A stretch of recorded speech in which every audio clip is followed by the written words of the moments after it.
would like to begin the program tonight with the national government that is to inject an additional 80 billion shillings of funding to Nairobi County under a new deal aimed at strengthening the performance of county functions and improving service delivery to the capital city.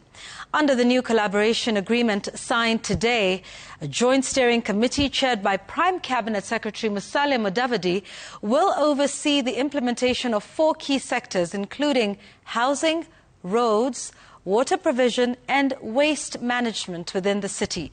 Stephen Leto reports. Excellency's kind permission, sir, I now... In a signing ceremony held at State House, Nairobi, Nairobi County opened doors for the national government to collaborate in provision of services in 4 critical sectors, including waste management, road development, housing and water provision. Allow me to first confirm that we've had tea. The last time such a document was signed, a similar one, people had other things. In the deal, a steering committee has been established to be chaired by Prime Cabinet Secretary Musalia Mudavadi, while Nairobi Governor Johnson Sakaja will be the vice chair. The steering committee shall be meeting quarterly. Others that will sit in the steering committee include Interior Cabinet Secretary Kipchumba Murkomen, his Treasury counterpart John Mbadi, as well as CSs in charge of lands, environment, energy, water and 2 attorneys. The deal has also established an implementation committee that will be chaired by Nairobi Governor Johnson Sakaja. There is no transfer of functions happening. For the avoidance of doubt, I have no interest in running the city of Nairobi. My hands are full. The governor and his team must run the city of Nairobi.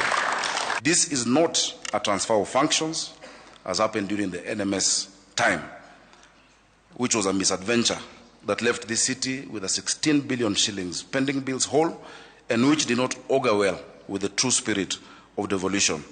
It is not a transfer, but a collaboration, which is encouraged and which holds true regard to the mandate given to both of us by the people of Kenya and the citizens of Nairobi. The deal signed Tuesday will see the national government inject additional funding amounting to 80 billion shillings, 4 times more than what it received in the current financial year.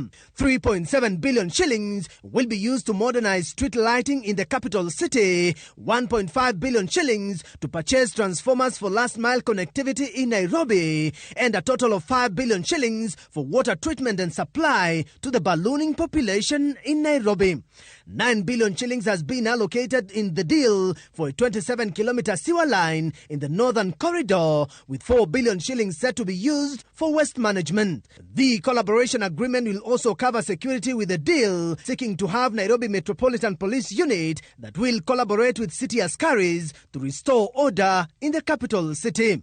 I therefore direct the Cabinet Secretary for Interior to prepare and present within 60 days a framework for a dedicated Nairobi Metropolitan Police Unit. Devolution is not a competition. Devolution is a collaboration. Your Excellency, devolution is like asking a bird asking, and I've said this before, for a bird to fly, which wing does it need, the right wing or the left wing? It needs both wings to fly, the national government and the county government. We have to do much more for Nairobi, for this country, for the capital city. And we have to go beyond the comfort zones that have been there. The deal reads in part, the agreement shall become effective 14 days from the date of execution and shall remain in force for an initial period of 24 months from the date of execution, subject to renewal. The document now goes to the County Assembly of Nairobi to facilitate public participation within the next 14 days. Parties may terminate this agreement mutually, or a party may terminate this agreement by giving 6 months' notice to the other party. Singapore, here we come. The national government and the county government of Nairobi has insisted that this is not a transfer of functions, but simply a collaboration between the 2 levels of government in what has now seen Nairobi City County bag an 80 billion shillings additional funding to make it green under the sun. Stephen Leto, Citizen TV, State House, Nairobi.